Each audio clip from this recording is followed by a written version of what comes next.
I did not have sexual relations with that woman. Yes or no? Did you ever take banned substances to enhance your cycling performance? Yes. I had no prior knowledge of the planned assault on Nancy Kerrigan. I am deeply sorry for my irresponsible and selfish behavior I engaged in. Oops, the podcast, baby. Here we are. I am Julio. He is Francis. Somehow I knew you were going to do it. In Come accent. on, you didn't. Francis. How you doing, pal? Oh, I'm good. Yeah, I'm upbeat. Things are good. Dude, you did so much comedy last week. Yeah, I'm getting better. What the fuck? We were just joking about how some guy commented on Francis' stand-up video being like, "You're getting better stand-up, bud." Which just like well-intentioned. It really bothered Julie. It bothered me. It's like condescending. Like, come on, dude. No, like, I'm sure that guy's a nice guy, but I think he. I think he meant it in a very nice way. And the truth is, I do feel as if I'm getting a lot better. And I have going back on the road for the first time in a long time, and that's a little daunting to me. So let me ask you this: is that part of why you were doing so many spots to get ready to go back on the road? Right? Yeah. And did it feel useful? Absolutely. Massively, I'm sure. Although in some ways it does, in some ways it doesn't. Like you can overdo it. Well, yes, but also the only real way to prepare for the road is by doing the road. Totally. Because the difference between doing a 15-minute spot and doing a 45 to hour long set is two different languages. Dude, totally. And I was only doing like 25 to 30 when I just did 5 shows. But and by the way, I was exhausted after the weekend. Yeah. And like, that's not even headlining, which is what you are doing. But I came out of the weekend feeling so confident. Yep. Which is, I'm sure, what'll happen to you. Yeah, you sharpen your tools for sure. Yeah, speaking of sharpening one's tools, Mm-hmm. I watched a movie that I love. Really? Now, I'm fearful that I might just be late on this, Mm-hmm. that lots of people have seen this movie, and that it's ridiculous for me to mention it. Do you ever feel that way, by the way? Do you get nervous that the thing you're about to suggest has already come and gone? No, actually. You just that cool? But yes. I actually believe it. I'm serious. The two of you. You two are just front runners. No, I'm not even a front runner. I have no problem being late to something and being like, it's awesome. Oh, that's why. Yeah, that's what I mean. I just think that you're typically the guy who opens the can. Oh, wow. Interesting. Thank you. I don't necessarily think that's true. Maybe in some things, but I certainly catch on to things late.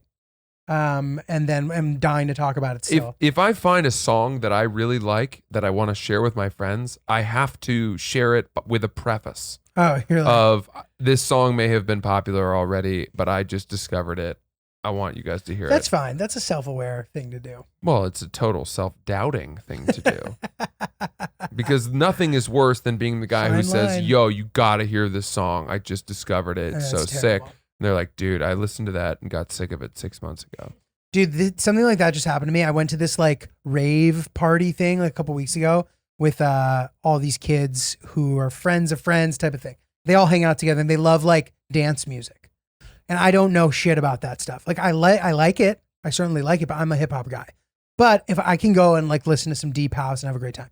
Anyway. You're talking deep house? Whatever. Deep house, not as deep of house, but I prefer like the deep house where it's like droning and like some one song for an hour. Yeah, yes, like some samples, but it's like not that much singing. It's the like a sort lot of song you'd hear at an art gallery. Hot chicks dancing. I'm like, this is a vibe. You know what I mean? But whatever. But I'm also it's too deep for listen, me. yeah, exactly. Chris is vibing. But whatever. Some of the popified versions, I have no problem with them either. Yeah. But I'm sitting next to this guy, and the DJ plays this song, and this guy I'm standing with goes, dude. He goes, this song really? And I had never heard the song. And he just thought that we were like fraternizing, but I was kind of like, dude, I don't know this song. But I was just kind of like, yeah, I know. Right. But stale. That's like the opposite. That's the opposite of what you're talking about. Yeah. Assuming that it's obvious when it isn't. Well, it's nice that at least you were in his sort of circle of cool. In his world. That he would assume you also were tired of hearing that song. Right. That's nice. That's a nice compliment from him. But I actually asked Hillary and she was like, oh yeah, like that's an obvious song. So maybe I was wrong, but like I'm still just like, whatever, fuck it. Back to the movie. What's the movie? The movie is The King. with Timothy Chalamet Oh, I've never seen it. and the boy from Harry Potter. Daniel Radcliffe? No. Ron? Cedric Diggory. Is that Ron Weasley? No. More of a tertiary character. Is he Neville Longbottom? Keep going. Uh, He's very handsome. He was beloved by... Rob Pattinson? That's it. Oh, dude, he's only in one Harry Potter. The dude from Harry Potter. You mean the dude from Twilight? Yeah, you got your references. I have mine. You got your references. Even I the have dude mine. from what's the movie we like? Even the dude from Tenet would have been better. I'm going Harry Potter. HP. Okay, fine. That's where he got his start. That's where he was a heartthrob. Fair. He Fair. dies in the Goblet of Fire, and then his father comes over and goes, "My boy, my boy." So how's the movie? I don't watch Timothée Chalamet movies unless I'm forced to because I'm jealous because my girlfriend thinks he's really hot. Yes. So this is exactly what I was going to say. So first of all, you know me, Julio. I'm not gay, right? Mhm. Would you say I'm gay? I guess not. I don't know. No. I think you will. I think you probably know me well enough at this point. I'm to gayer than you, probably. Would you say? Right?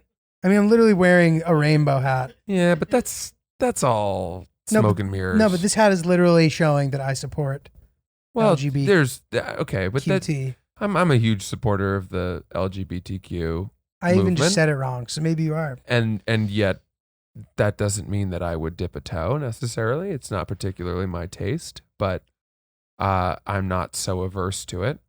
This is my point, right? Sometimes please get to the point. I've lived 32 years on this earth, right? Mhm. Have typically gravitated towards women, Mhm. exclusively. Maybe the reason I'm not gay is because I just haven't met the right guy. And I have to tell you that if Timothée Chalamet entered my realm, You would hook up with them? he might be the guy. He might be the missing piece. I mean, your body profiles certainly seem compatible from what I see out there. he's the bottom. I'm the He top. would be the bottom most yeah, likely. for sure. But who knows? Maybe he's packing smoke, dude, and those like wiry guys usually have fucking hogs on Is them, that dude. so? Yeah. Good If- for him. Like if you see a guy with like veiny forearms, that guy just has a fucking Yeah, hog. see, no, dude. I'm not really enjoying picturing Timothy's hog, which makes me think maybe he isn't the guy. But I will say that in this movie, he was absolutely fetching. He was great. Well, he's just got this smoldering, kind of understated, old English intensity. He plays King Henry V, who's a bit of a ne'er-do-well and assumes the throne through sort of unusual circumstances. It's also rare for like the American guy to play the British guy, He does so well, though. which is He right, does which is so impressive. well. Testament Timothy to him. Chalamet went to LaGuardia, I think. Yeah, Here in New York City. yeah. One of those kids who kind of just came out of New York and was a great actor. Mhm. You keep walking around, you might run into him one day. I know. could do. Dude, I bumped I into him could at the do. bagel store. It was a terrible moment. It was Why? with Hillary, dude. Oh. My heart started beating. Now, all jokes aside, I have no actual problem with Timothée Chalamet. I think he's great. I wasn't actually bothered by bumping into him, seeing him. And I'm not, but I am actually jealous. I am actually jealous. I don't know why, but the moment you said bagel store, all I could picture was me putting a bagel over my dick and having him eat it off. Taking Timothy to the bagel store, dude.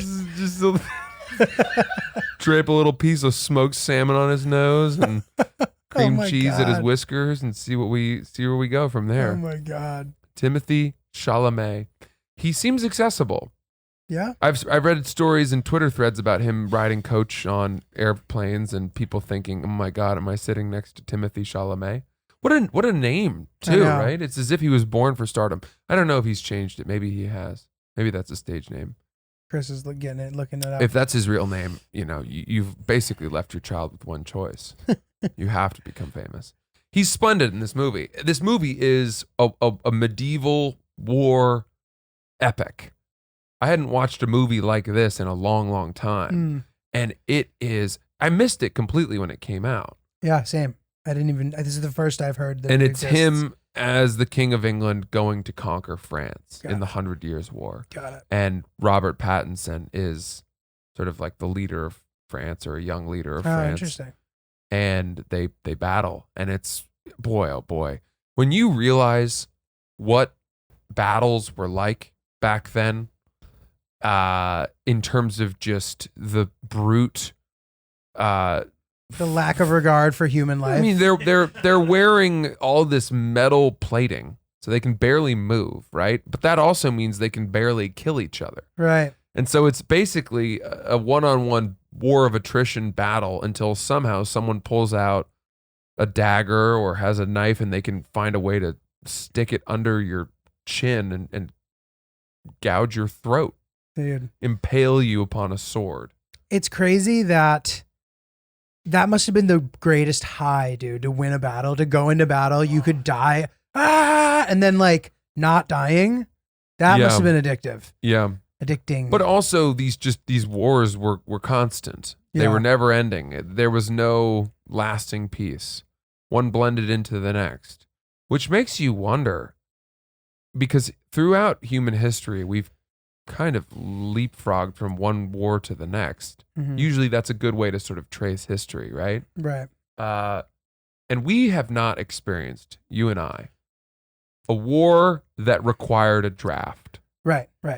We have not been on the list, or potentially candidates to be conscripted into a war for America. Mm-hmm. And do you think that will happen in our lifetime? No. You don't think so? No. Why not? Well, war, the style of war is shifting more to kind of fewer boots on the ground style of war. Mm. So I don't think you're going to need as many people, maybe. Although they always do say that the most effective way to kind of like stomp out an insurgency is to have boots on the ground. However, I don't see that happening like on our own soil. So we're just going to send that many people over. We saw how badly that worked out with Vietnam. So it's already like looked negatively upon. Mm-hmm.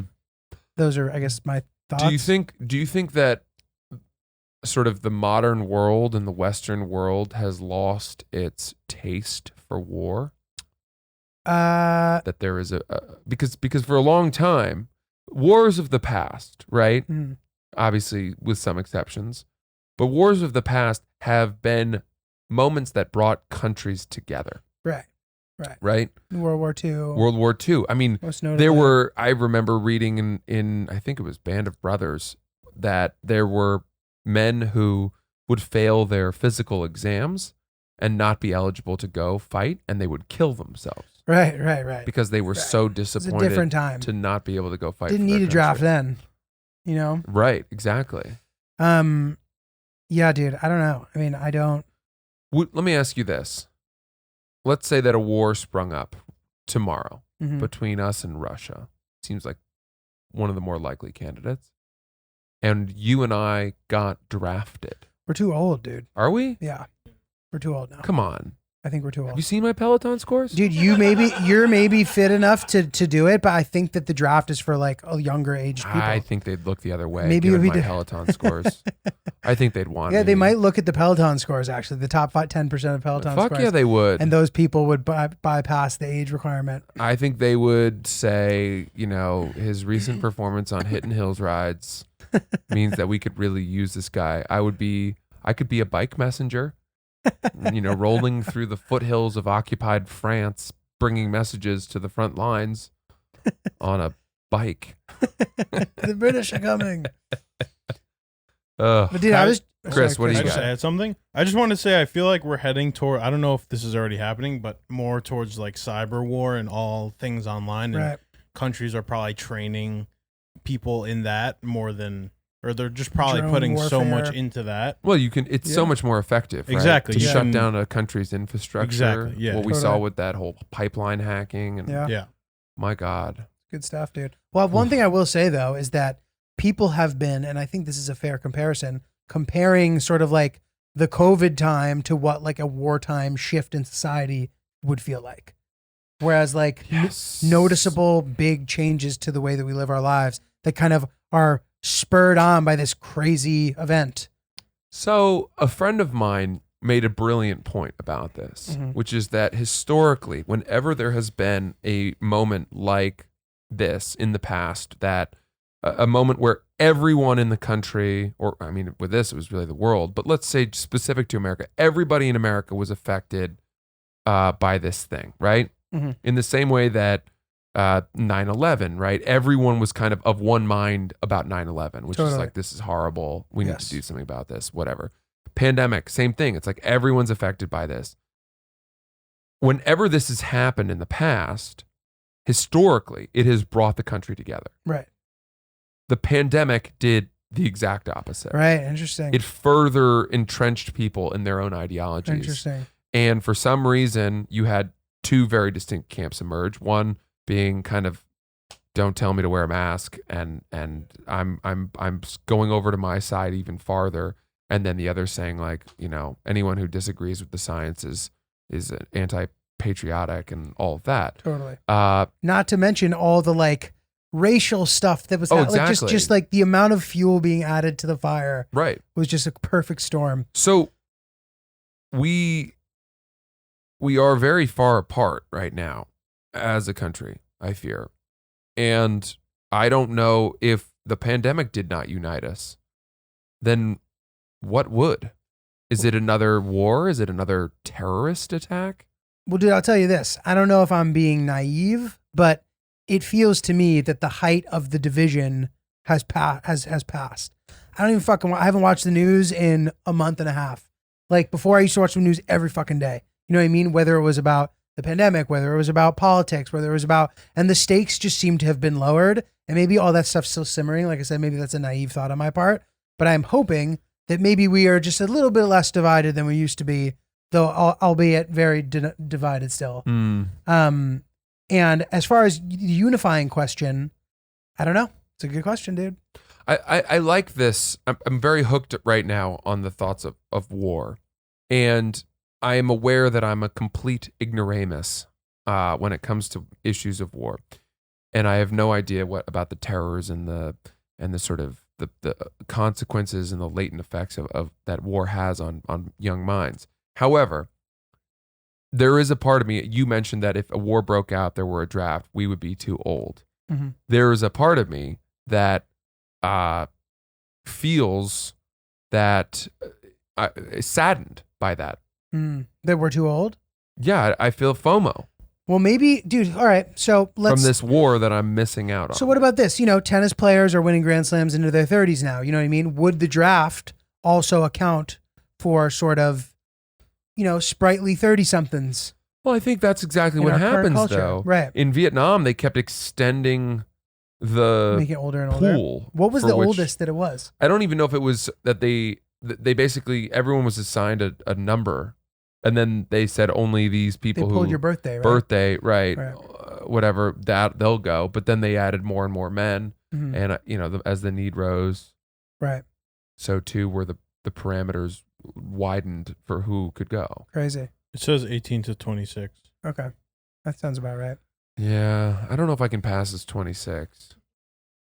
I mean, I've been doing a lot of retinol treatments at night, which is supposed to be the anti-aging cream. Oh, nice. Which is why a lot of people ask me, you know, what's your skincare routine? But 32 to 26, I don't know.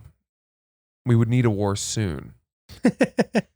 Well, dude, I'll tell you, man, if all this kind of division talk and this war talk stresses you out, the way, you know, I enjoy talking about it, but it definitely sometimes I'm like, fuck, like anything could happen. You know what I mean? I suggest you go and get yourself some Feel CBD. Yeah, perfect. That's exactly right. Wonderful way to put you to sleep. Yes, I've been really enjoying this Feels CBD. FEALS. Chris, those two things over there, yeah, hand those to me. Thank you. This stuff is really great. If you become a member today, you will get 50% off of your first order. So you have to go to feels.com/oops and you will get 50% off of your first order when you become a member with free shipping. Yeah, and if you've never tried CBD, this is a great way to kind of get into it and get a sense of what your proper dosage is, how it affects you, and what is the best use of CBD for you specifically. And they have a concierge that helps you with that. Yeah, and they give you these little tasting flights of varying strengths, and they say start with this, and then you can kind of go up or down from there, depending on whether or not you're trying to use it to help you sleep, which is exactly how I use it, or if you kind of want to use it during the middle of the day to just calm you down but keep you focused. And then once you've got that, they've got these beautiful little droppers to kind of give you your dosage and your serving and make sure that it's consistent. And there's no hangover. So it's not like, when you take too much of something, you wake up all groggy. That's not going to happen here. It's a really nice way to reduce stress, anxiety, all that stuff. And it's feals.com/oops to become a member, and you'll get 50% automatically taken off your first order with free shipping. So check it out. Chris, you're a big CBD guy, right? Yeah, I partook in some last night, actually. Nice. How was it? It was lovely. What do you like to use CBD for? Just like to relax at the end of the day, unwind, let my body relax. It doesn't really get to my head too much, but just kind of chill me out and get me ready for the end of the day. Oh, that's so Very nice. dope, bro. Yeah. Very fucking cool. Cool. Check out Feels, everybody. Feels CBD. So, dude, I have a crazy sob update. Oh, the sob. The sob. So, Sob story. if you guys aren't fully caught up about this yet, in the past few episodes, I've kind of been talking about this a little.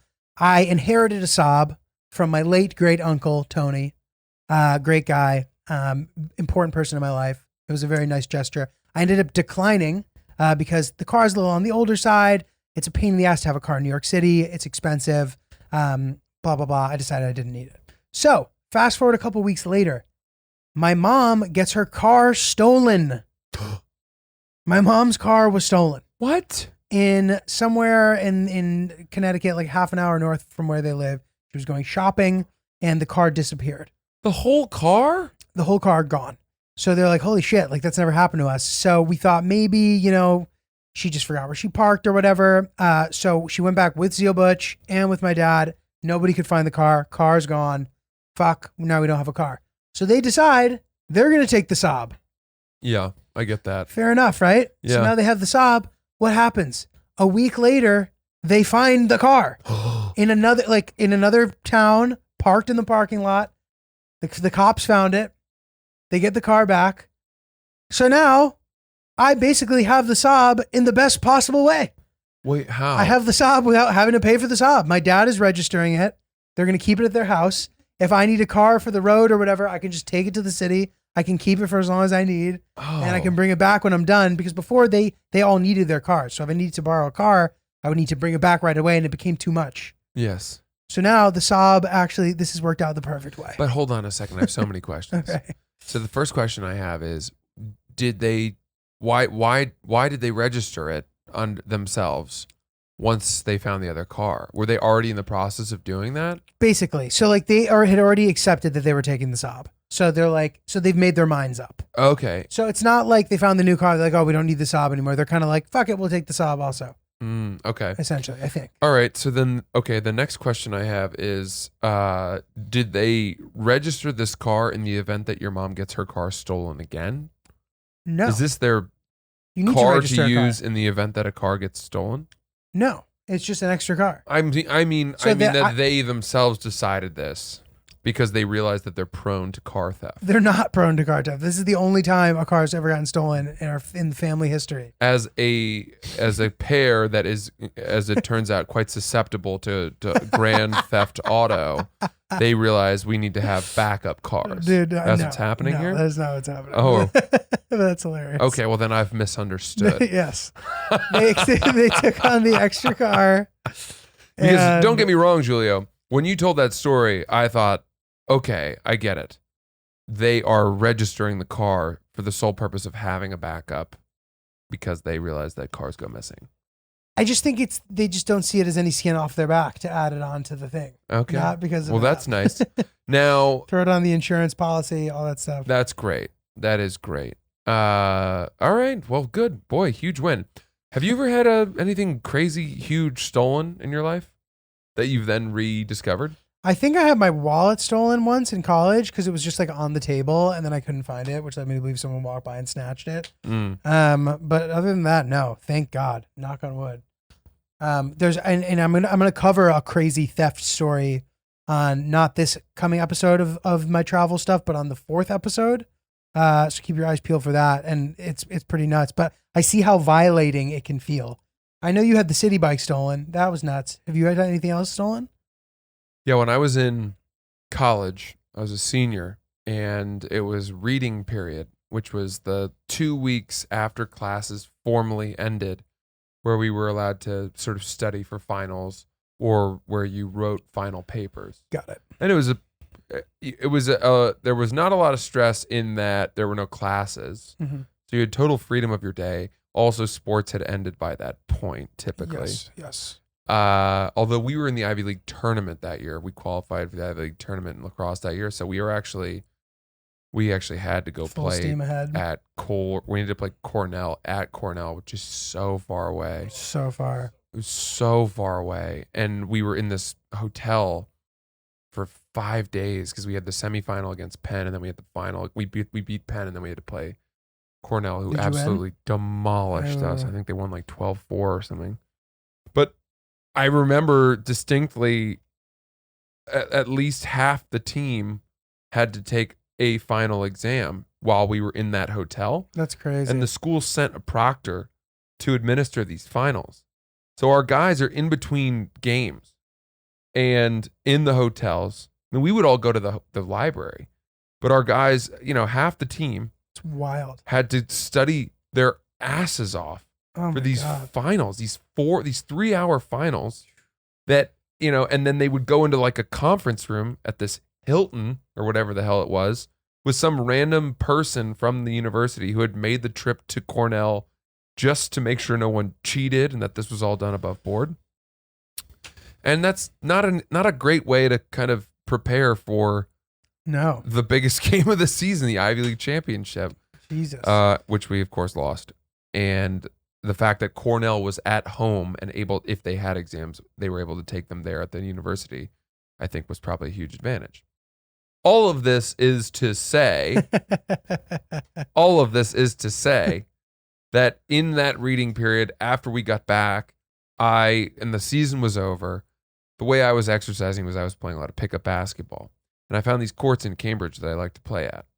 And one day I went down there and I was playing, and I put my wallet sort of inside the fence, inside the courts, played a game, and then when I came back, my wallet was gone. Dude, it And sucks. I knew that it was not, I had not placed the wallet so close to the fence that someone walking by outside of the fence could have reached under and grabbed it, which meant that somebody on the courts had taken it. Right. Now, this is where things get really weird. I told someone that I was playing with that my wallet had been taken. And this guy goes, "You've got to call the police." And I said, "I don't really want to do that." Because I said, I think it's somebody that is on the courts with us here. Because nobody had like left Mm-hmm. the game. It was a small game, 8 guys, 4-on-4. Nobody had come on to the courts. Nobody had left the courts. So I said, I think somebody who's part of this run has my wallet. The guy goes, "You got to call the cops." And I was like, "I don't want to do that."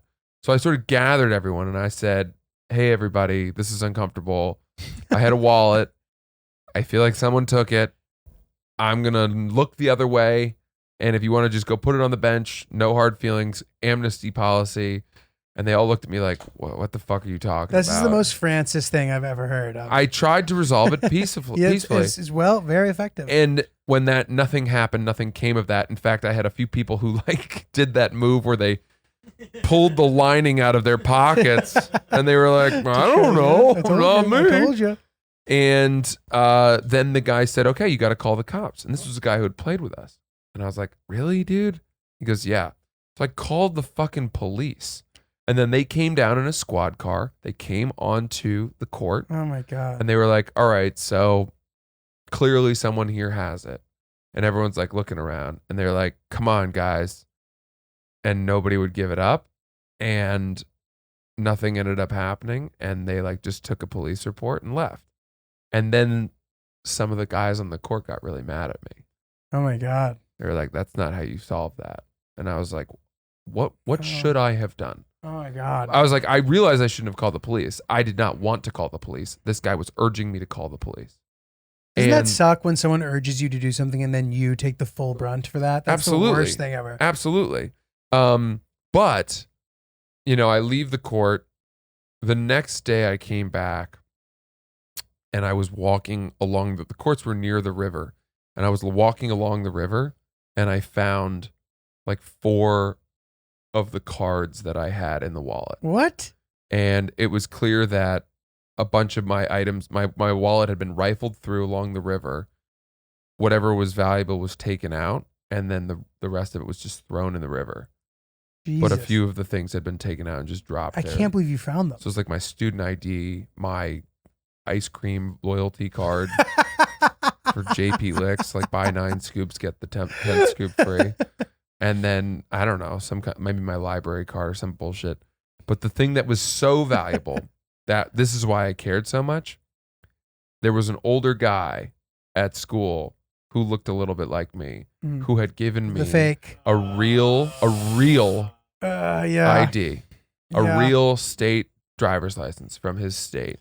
And I also had a like backup student ID Yeah, from him. Huge. And Boston was really tough They're on IDs. really, that was the IDs. only way to get away with it. Yeah. They knew fakes Yeah. at bars, especially. So then this couldn't have been my senior year. It must have been earlier because I wasn't 21 yet. Okay. And I was so devastated to lose that Oh my God, dude. because that was gone. And Jesus. that was the only thing I cared about, really. And because there was no way to get another one. Oy, Ugh. poor little thing, dude. Yeah. I guess my junior year, I had packed up my car the night before Easter with like all my camera stuff in, and someone broke in, took all my camera stuff. Oh, you told me that story. Ooh. That sucks. Brutal. Damn. Dude, that is brutal. I mean, they picked a good night because everyone packed up for Easter and then left the next morning. It was like a Thursday night, and everyone left Friday morning. Ugh. Jesus. God. Heavens to Betsy. What do you got? Well, dude, I'll tell you this. Like, I remember when I was a kid, if I had a tough day, you know what I mean? And I was home and I was thinking about, like, I remember I got cut from the middle school basketball team, which was crazy, dude. I ended up being a really good basketball player later on. I was so upset. I went in bed, I cried, and my fucking mom came in the room and I heard, psh, and I opened my eyes and she handed me a Stuart's orange cream. No, she did not. she That had- bad girl. I know. Oh, I had earned it, man. wow. And it's those type of memories that really make me enjoy the Stuart Spiked seltzer. Is that so? Yeah. It's so funny you mentioned that because when I was a kid, I got cut from the badminton team. What? I know, we had one. It was a private school. So, I was devastated because really it seemed like they were going to take everyone. And I ended up being a really good badminton player later on, like you said with the basketball, but it took me some time to realize my potential. And I got home and my sister was home. She saw me crying and I went up to my room devastated and she came in and same deal. I heard the and what did she have in her hands? A Stewart's root beer. So not the orange cream soda, but a root beer. So very similar story to what you told, just different sport and different family member that opened the different soda. Same company though.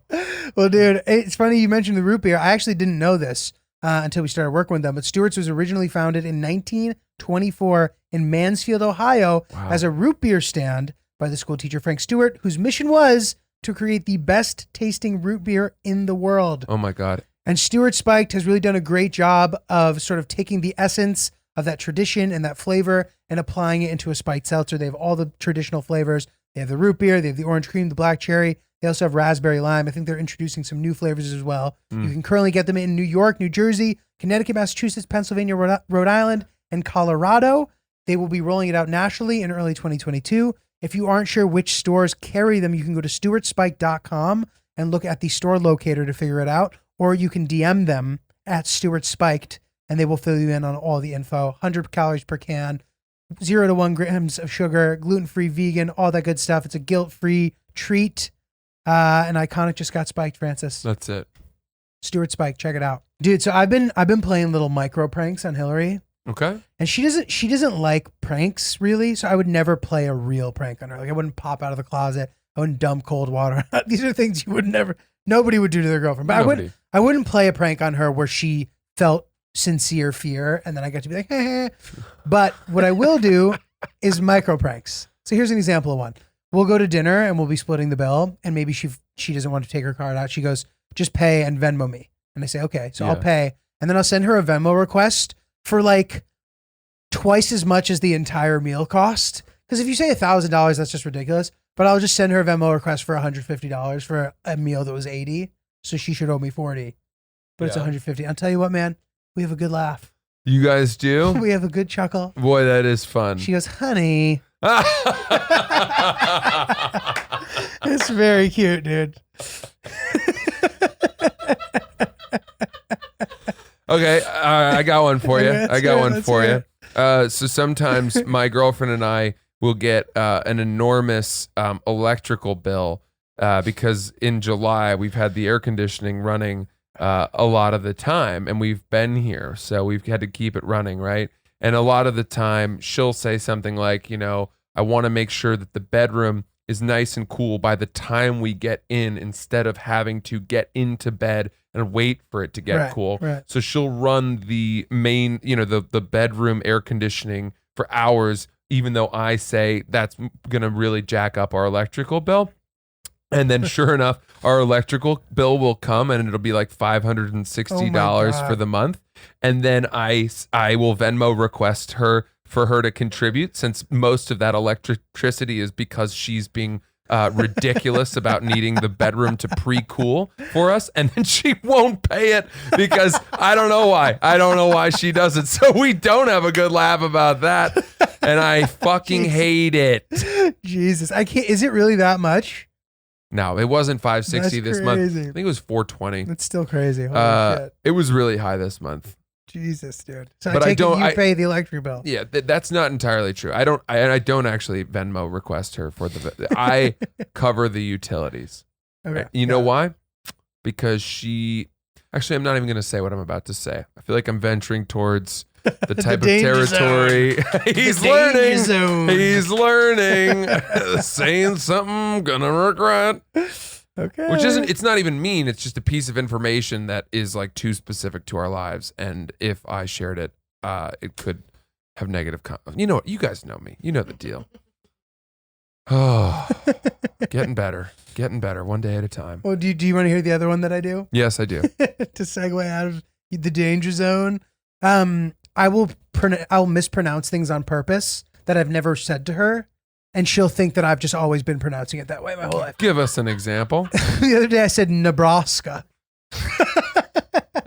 And she said, "Are you fucking kidding me?" I said, "What? It's Nebraska." And she's like, "No." She's like, "Are you kidding?" She gets so worked up, and then I say, like, "No, I'm fucking with you." I wouldn't even know what words I've never said that I know. I could get away with that. It's a Trying. tougher prank to pull off than you'd think. Yeah. Nebraska. Yeah. Nebraska. Nebraska, dude. Insane. Fun. Fun, man. Very fun. What was I gonna say? Oh, dude, this is like random, but I'm starting to really try to avoid using the microwave when I cook. Have I talked about this before? No. Well, but this is why. The microwave is such a bad way to warm things up It's true. because the plate gets hot before the food. Well, you could get better plates. For microwaving? Yeah. That's a thing? You use Glad bowls and the glass stuff. They don't get hot at all? Not really. Are you serious? Yeah. Did you just solve this problem for me? Well, yes, but your initial thought was not wrong. Dude. No true chef would ever heat something up in the microwave. It's crazy. And it does it from the outside in. So the plate is fucking scalding hot and the food is just right. So now I have to use oven mitts for the microwave. That doesn't sound so bad. And the convenience of the microwave is completely negated by that. I just preheat the oven. Yes, but if you preheat the oven, doesn't the bowl get hot too? Yeah, but you already know that you're doing something inconvenient. and it'll be heated. It'll be heated way more thoroughly and better. It doesn't take away the crunch. It doesn't take away the moisture. Microwaves suck the soul out of food. Reheating something in the oven is the proper way to reheat food, especially food that you've taken the time to cook well. Totally. But the whole that argument almost to me negates itself, right? So if you admit that you are using the microwave for convenience sake, then your solution is to satisfy. How do I even say this? I feel like people listening already know what I'm trying to say, but I am going to have a hard time getting it out. But I've promised everyone that I'll speak more quickly, so I need to get through this as fast as possible. By your solution is to put it in the oven because you say, I already accept that that's less convenient. So by doing that, I will be more satisfied with the inconvenience of it. Yes, because listen, if you're going to make it inconvenient anyway, you might as well just use the oven. Because the microwave is inherently inconvenient. But the hot bowl touching your hands and putting on oven mitts to carry the hot bowl is not the same level of inconvenience as waiting for an oven to preheat and then putting the food in and having to wait another 20 minutes. Agreed, but it's a big step in that direction. Oh, Chris, what do you but I food is that much better out of the oven. That's what I think the argument. Is what you're missing. That's the argument. Yes. That's fair. So the inconvenience to food level is the thing. But this is what I'll say. I will heat up something in the microwave all day long if I can put it on a paper towel. Because I can then take it out on the paper towel and I don't have to worry about getting my hand. If I have to put it on a plate, to me, it's worth it to do it in the oven because that's now inconvenient. That's what I think. All right, but all of this misses the argument in the other direction, which is that the microwave is so much faster and so much more convenient than the oven that I would be willing to put up with a hot bowl hand to get the food that much more quickly. I think I maybe just have a low tolerance for hot bowl hand. As you've just coined it. The whole point of the microwave is to expedite eating, right? Yes. You don't have time to cook a full meal. We're just doing, I have to do this quickly. I have to make lunch. I want something hot. Boom, there you go. Minute and a half, you're in. Right. So I don't know. It sounds like you are putting full cooked meals and microwaved meals on equal footing. Not necessarily. You're saying that all things being equal, if I have the time to do both, then I would prefer to do oven because I'm annoyed by the inconvenience of hot bowl hands. Correct. Essentially. Well, there's a little more nuance to it. But aren't there correct. Scenarios where you only have time to microwave the food? Yes. In which case, I'll begrudgingly be like, fucking microwave. Got it.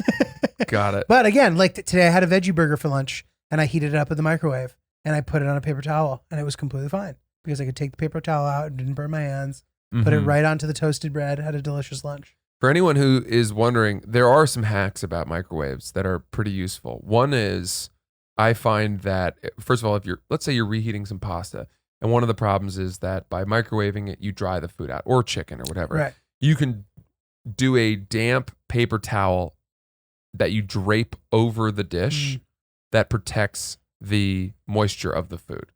Okay? I do know that one. That's a good one. That's a good one. The second thing is, a lot of the time, I will microwave things but for longer time, but I'll turn the power level down to like an 8 or a 7. Wow. And something about then you're getting closer to the whole preheat with the oven thing. Reheat with the oven method.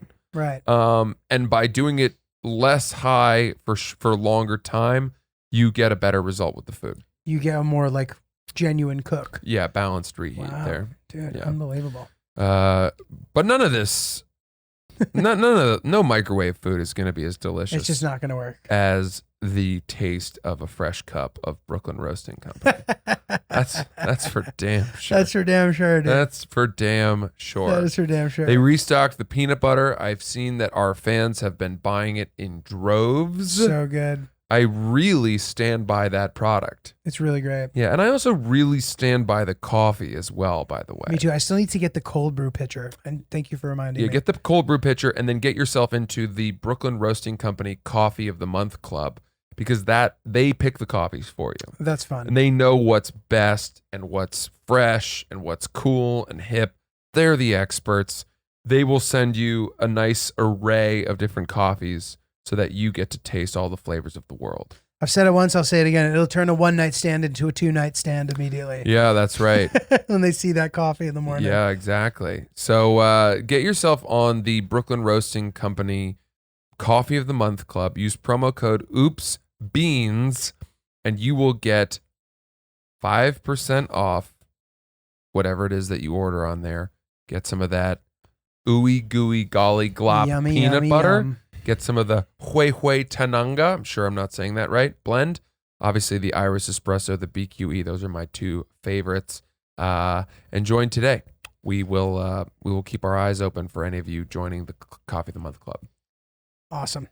Dude, so we got an email and I wanted to ask you this question first before we go into the actual email itself. Yeah. But have you ever seen somebody accidentally use the status function for something else for Facebook? For example, I've seen people post someone else's name and you could tell they were searching for that person, and say it'll be like a guy searching for a girl or a girl searching for a guy. And like, that's embarrassing. They post that as their status? Yes, which means that they were trying to search it. So they just searched Francis Ellis, and that's just their post is Francis Ellis. They did it into their status by accident. That's odd. And it's weird when it's like in a close circle of friends, or like I saw people do it in college, and I was like, oh my God, I just cringed for them. Okay, so in the spirit of yes-anding, Yes. that's crazy. I don't know that I've ever seen that. Okay. In the spirit of not yes-anding, I have not used Facebook in years. Yeah, I don't use it regularly. I use it still though. I don't even know what's on there. I don't know what Facebook is anymore. It's the same as it was. Isn't it? It's morphed though. It's a little more confusing. My girlfriend uses it for Facebook Marketplace, which yeah. Apparently Everybody loves is that. awesome. Yeah.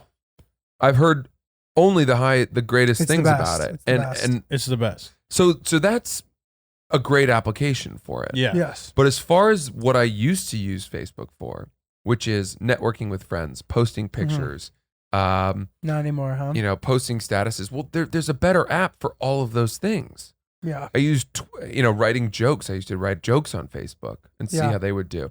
I remember my comedy class, Eric Newman, Mark Gerber, some of those guys, all of us who came up through the strip, I remember one of them saying at a mic we were at, like, man, he did a joke and he's like, man, that bombed on Facebook too. And I was like, bombed on Facebook? He's posting them to Facebook. Is that really a thing? And, I use Twitter for joke writing. I use Instagram for pictures and also for networking with people. It seems like the DM now has become a completely acceptable mode. In fact, I was reading an article saying that email has been considered, it's like a dinosaur now. Interesting. What an inconvenient way to communicate with people. Connect. Younger people are like, fuck email. And I don't understand that because email is so important to me. You need it. But maybe in terms of like reaching out to somebody, you'll DM before you will email. But it sounds like these younger kids are just doing all of their communication on DM. Right. Yeah, I've maybe. literally gotten all my jobs through DM. I mean, this one pretty much. I mean, you send out a tweet. Right. All my But work you has still come- are on email, right? Yeah, but all my other stuff that I do is all from DMs. Okay, but here's my question, Chris, Yeah. right? So my email is so directly correlated with my Google Calendar, which is probably the single most important tool that I have in my life. No, it's the same. So, and then Google Drive and all of that, Gmail, it just is all kind of one circular life force. If you're DMing plans and Yeah, but you're not. But that's these kids are really interesting. and networking and all of that. How Yeah. do you take the information from your DMs and make sure that you're not forgetting it? Because there's no easy way to take an invitation or a time or a date from a DM Put it in your calendar. and Yeah. plug it in. But dude, if you do it from your email, you can a lot of the time you you get a calendar invite to your Gmail inbox. Right, You just right. click yes. Next thing you know, it's in your Gcal. Right. Well, a lot of, if someone like specifically writes it with like date time, you can just tap it and then it says create event and then it could just go to your calendar like that. Is that so? There it Yeah. is. But also just put it in your calendar. It's not like that hard. It's not like that inconvenient. Yeah, I'm all about making everything as seamless as possible, and Yeah. it seems to me that Google has done that. You gotta keep up with the times, pal. But if you're reaching out to someone, something that's important, you're going to write it in your thing. You're not going to forget about it. I forget things All right. constantly. Well, do you want to hear this story? Please. So this is about what I was talking about, the Facebook status thing. So I hear you that you haven't encountered it. I've seen it many times, and every time I'm like, ugh. Well, my favorite thing to actually do is to hack my friends' Facebooks and post things that they would actually say. Because if you say like, oh, I love fucking, like, if you say something stupid, people know you got hacked. But if you say something like sincere, it's way funnier. Mhm. Side note. Anyway. Okay. Here's the email. I was a few days behind episodes, but catching up this weekend and had a story that I think you will enjoy regarding Facebook updating its platforms. I'm 34. I went to a very small undergrad, 800 total students, Whoa. 700 of which were female. Oh my God. Back in the day, as you know, not only did you need a college email, but your college had to be approved to have a Facebook login. I remember those days. I don't know. Could everybody use Facebook already when you were in college? Or was it still just college? I think it had just become available to non-college Yeah. students. Okay. Anyway, I still remember the weekend where we were able to finally able to get Facebook. Literally no one went out that weekend. We all stayed in creating our accounts. Bless you. Excuse me. This story takes place not too long after we finally got Facebook. One night, my freshman year of college, I went to a party. I drank way too much Boone's Farm wine. Yeah. Should have listened to my mom. She warned me about that stuff. I don't understand that reference, but I'm glad that you guys did. I only laugh because my dad told me a very similar story that when he was in college, he drank too much Boone's Farm wine. Same term. I think it's like $3 bottles of wine. That's hilarious. So I went home with a guy from a frat that was next door to my sorority. I knew him from a class, but not well. And while I wasn't a virgin, I had never had a quote random/one night stand type of hookup. I was quite intoxicated and woke up in his room all sorts of disoriented. He awoke to my drunken scramble trying to find my clothes, but quite gentlemanly offered to drive me home. I literally live next door, LOL. Anyways, I get back to my room and am semi-freaking out because I had never done anything like that before. In my probably still drunken state, I decide that I needed to tell my best friend this story. But it's still the middle of the night, so I decide I'm going to send her a Facebook message. I type all of the explicit details I can remember. The color of the condom, if I gave him oral, and how I couldn't even actually remember if we even had sex, etc., etc. Hit send on the message, climb in bed, pass out. In the morning, I check my Facebook, and to my horror, realize that I did not send my bestie a message like I thought. I posted the entire damn thing on his Facebook wall. Oh my God. Thank God. Thank God this was before notifications. It was before a news feed. It was before all of that. I immediately deleted the post, but I lived the next 4 years at this super small college, avoiding him at all costs in case he saw it. Oh, Finally, towards the end of senior year at a party, I confessed the whole story to him. He had never seen it. oh, wow. And we ended up actually hooking up that night. Hey! She goes, "Dear God, college was fun." Needless to say, anytime an update comes up on social media, and I'm always grateful I went to college in a simpler time. Mm-hmm. Love it. I completely agree with that sentiment. Love it. That went so much better than it could have. That's so great. Good for her. Well, it dude. also, there's a lesson there. You know, this girl spent years, it sounds like, avoiding this guy because she thought that this moment was too embarrassing and he'd never even seen it. I And know. if she had just sort of approached it head on and said, you know, I know that this happened, ha ha, and made a joke, sounds like they could have been hooking up the whole time. I know. Maybe. Yeah. Could have been a much better thing. Yeah. Dude, crazy. Wow. Speaking of emails, this isn't exactly an email, but one of our listeners DM'd us that he pulled a crazy move on an online dating app. I don't know if he really liked this girl or something, but he had asked her what her favorite animal was in their message. And apparently they didn't live in the same city. Mhm. And she said manatee. And he then got a manatee tattooed on him Unbelievable. to try to get her to come visit. And she did. And he sent us a picture of them And together. they're together. I don't know if they're dating, And but they're she both cute. she flew in, but they're both good looking people. Yeah, how much better is this story because they're attractive? Yeah. Well, I get it. Like if you're trying to like, you know, get this smoking hot chick to come visit you, you got to pull out the stops. Yeah, fine, Yeah. G. But imagine if she's like, well, why would you ever get that tattoo? And then that's the end of it. That's true. Now you just then have you just have manatee a tattoo. terrible story That's about the time you tried to entice a stranger to come to you. It didn't work. oh my god, that's What so a high stupid stakes. tattoo. Yeah. Keep us posted on that manatee couple. We want to hear if you guys ended up getting down and dirty, Yeah. and or if you're now dating. All right. I have an amazing story for you, but I can't find it. So hopefully the find guy is listening, and I just want him to message me again, and I'll read it on the next. Of course, the context is the guy who sent me the story about going to Hawaii with his girlfriend, and they broke up on the trip. That is brutal. Dude. Yeah, on a vacation. Jesus. It's really a wild story. If you're listening, I'd love it if you would sort of bump that to the top of my inbox. Apologize that I'm not able to furnish everyone with that story right now. Well, dude, I got a good one. So remember our buddies over at Don't Half Ass Anything? Sure do. So Sean, who works with them, came to my shows in DC. Yeah. And they brought us some goodies. So they brought us a bunch of ass plates. Good. I don't Yeah. know if you guys remember the ass plate. The Sure most do. bizarre but awesome item we've ever promoted. So we hooked up the ass plates. We put some chips in the back. We put some queso in the little thing. We were using it, right? So one of our friends came to the show, and I was like, dude, do you want to take one of these ass plates home with you? He goes, sure. He goes home, I guess goes to bed. I'm looking through Instagram. I see on his girlfriend's story, the ass plate just standing straight up, and she goes, I don't know what the fuck this thing is, but Alex brought it home and didn't give me any context. She's like, I don't know what's going on. I just thought that was pretty great. That is definitely a jarring thing to see. Yeah. Yeah. Good. So, I don't Well, know. shout out Don't Half-Ass Anything. Those guys are great. Couple of characters. We've had some awesome sponsors of our show. Boy, just to name a few, Plover Robes. Those guys put out a new song. It's once again catchy as hell. They were cool. And then all our current sponsors that we absolutely love.